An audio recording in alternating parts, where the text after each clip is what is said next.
Cataract classic రెటినాలకు world class treatment ఇప్పుడు మన బీరంగూడలో అమెరికన్ లేజర్ ఐ హాస్పిటల్స్.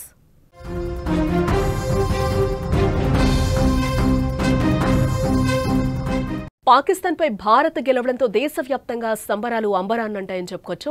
బార్డర్లో ఇండియన్ ఆర్మీ సెలబ్రేషన్స్ కూడా ఒక రేంజ్ లో చేసుకుంటుంది. జై భారత్ అంటూ కూడా ఎమోషనల్ అవుతుంది. క్రాకర్స్ కాలుస్తూ డాన్స్ చేశారు ఆ జవాన్లు కూడా. వాళ్ళు ఎంత సంతోషంగా అక్కడ సంబరాలు చేసుకుంటున్నారో కూడా ఆర్మీ జవాన్లు ఒకసారి మనం విజువల్లో చూడొచ్చు. డాన్స్లు వేసుకుంటూ కూడా వాళ్ళ ఆనందానికి అక్కడ అవధులు కూడా లేవని చెప్పుకోవచ్చు. బోర్డర్లో ఇండియన్ ఆర్మీ ఒక రేంజ్లో అంబరాన్ని అంటేలా సంబరాలు చేసుకుంటూ ఉంది. అక్కడ మన సెలబ్రేషన్స్ కూడా ఏ విధంగా ఉన్నాయో కూడా మనం చూడొచ్చు. వాళ్ళ ఆనందానికి అవధులు లేకుండా పోయాయని కూడా మనం అక్కడ చెప్పుకోవచ్చు. భారత్ ఇండియా మధ్య క్రికెట్ అంటే ఒక ఎమోషనల్గా మనం ఎప్పుడు చూస్తూ ఉంటాం. ఇరు దేశాల అభిమానులు కూడా భావోద్వేగంతో ఉంటారు. పాకిస్తాన్ ఇండియా మ్యాచ్ అంటే ముఖ్యంగా ఇండియా ఫ్యాన్స్ ఒక భావోద్వేగంతో ఏడ్చేసిన రోజులు కూడా ఎన్నో ఉన్నాయని చెప్పుకోవచ్చు. ఇదిలా ఉంటే పహల్గామ్ దాడి తర్వాత ఇరు దేశాల మధ్య క్రికెట్ అంటే ఎప్పుడూ లేనంతగా హైప్ క్రియేట్ అయిందని కూడా చెప్పుకోవచ్చు. ఈ నేపథ్యంలోనే ఆసియా కప్లో ఎన్నో ఉద్రిక్తత క్షణాల్ని మనం చూసాం.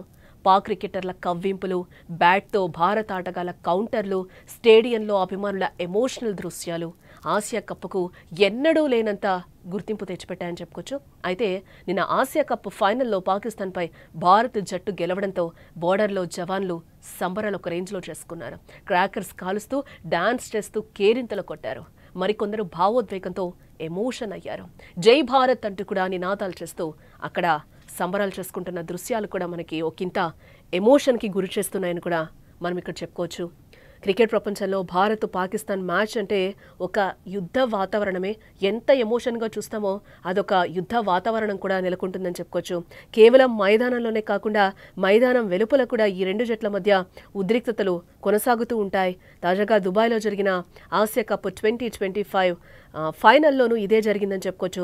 టైటిల్ పోరులో పాకిస్తాన్ ఓడించి భారత్ విజయం సాధించినప్పటికీ మ్యాచ్ ముగిసిన తర్వాత కూడా నో హ్యాండ్ షేక్ వివాదం అయితే కొనసాగిందని కూడా మనం చెప్పుకోవచ్చు. సంప్రదాయానికి విరుద్ధంగా జరిగిందనేది ఇక్కడ అందరూ కూడా భావిస్తూ ఉన్నారు. సాధారణంగా ఏదైనా క్రికెట్ మ్యాచ్ ముగిసిన తర్వాత విజేత జట్టు ఓడిన జట్టు క్రీడాకారులకు క్రీడా స్ఫూర్తిని ప్రదర్శిస్తూ కరచాలనం చేయడం కూడా ఒక సంప్రదాయంగా వస్తూ ఉంటుంది. కానీ ఆసియా కప్ టోర్నమెంట్లో భారత్ పాకిస్తాన్ మధ్య జరిగిన 3 మ్యాచ్ల్లోనూ భారత జట్టు ఈ సంప్రదాయానికి దూరంగా ఉంది. ఫైనల్లో విజయం సాధించిన అనంతరం కూడా భారత ఆటగాళ్లు పాకిస్తాన్ క్రీడాకారులకు కరచాలనం చేయకుండానే నేరుగా ఒక్కసారిగా వాళ్ళు డ్రెస్సింగ్ రూమ్లోకి వెళ్ళిపోయారు.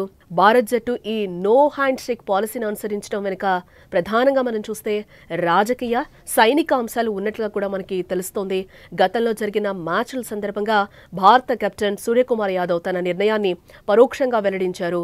భారతదేశ సాయుధ బలగాలకు మద్దతుగా కశ్మీర్లోని పహల్గామ్ ఉగ్రదాడి బాధితుల కుటుంబాలకు సంఘీభావంగానే తాము ఈ వైఖరిని తీసుకున్నామని కూడా ఆయన ప్రకటించడం జరిగింది.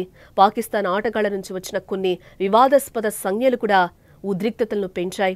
సూపర్ 4 మ్యాచ్లో పాక్ పేసర్ హారిస్ రవూఫ్ విమానం క్రాష్ అయినట్లు సంజ్ఞ చేయడం, మరో ఆటగాడు సాహిద్ జాదా ఫర్హాన్ బ్యాట్ను గన్లా ఉపయోగించి సెలబ్రేషన్ చేసుకోవడం వంటి చర్యలపై భారత్ అభ్యంతరం వ్యక్తం చేసింది.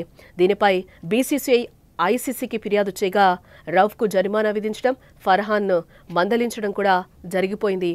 ఈ సందర్భంగా ప్రోటోకాల్ ఉల్లంఘనలు కూడా ఇక్కడ జరిగాయి. ఫైనల్ మ్యాచ్ టాస్ సమయంలోనూ అనూహ్యంగా ఇద్దరు ప్రెజెంటర్లు కనిపించడం, ఇక్కడ రవిశాస్త్రి అలాగే వకార్ యూనిస్ కనిపించడం కూడా కొంచెం ఉద్రిక్తతలను మరింత పెంచిందని కూడా మనం చెప్పుకోవచ్చు. మొత్తం మీద ఆసియా కప్ 2025 ఫైనల్ కేవలం ఒక క్రికెట్ మ్యాచ్గా కాకుండా రెండు దేశాల మధ్య పెరుగుతున్న ఉద్రిక్తతలకు, భౌగోళిక రాజకీయ ఘర్షణలకు వేదికగా నిలిచిందని చెప్పుకోవచ్చు. క్రీడా స్ఫూర్తిని పక్కన పెట్టి ఉద్రిక్త వాతావరణంలో ముగిసిన ఈ ఫైనల్ మరోసారి భారత్ పాకిస్తాన్ క్రికెట్ వైరుధ్యంలో కొత్త అధ్యాయాన్ని లిఖించిందని చెప్పుకోవచ్చు.